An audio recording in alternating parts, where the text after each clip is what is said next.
mbunge wa Nyaribari Chache asikie namna hii. Huyu mtu tutatoa yeye 2027 aende kwao Pakistan. Baligo. Kwa Chabligo. Ataenda nyumbani kwake Pakistan 2027. Kwa hivyo achunge sana, sisi tutafanya yake kazi mwaka ujao. Tunasema kutoka North Mugirango tumefungua ofisi ya Jubilee.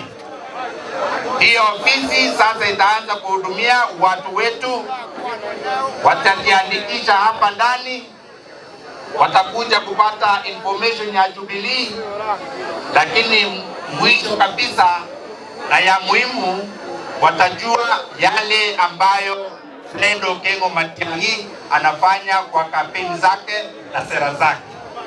Kwa hivyo yule yote ambaye anataka kujua chenye kinaendelea Jubilee, ukuje hapa.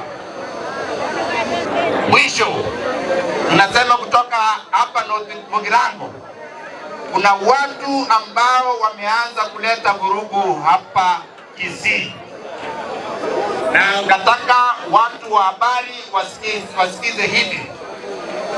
Tumekuwa na vurugu huko Kisumu, watu wanaenda na mishale, wanatembea town mzima na kuhangaisha watu wa opposition. Tumeona ile ambayo inaendelea huko Nyahururu, Nyandarua, mahali leo kazi inaendelea ya kupiga kura, na serikali inaendelea kuleta vurugu huko.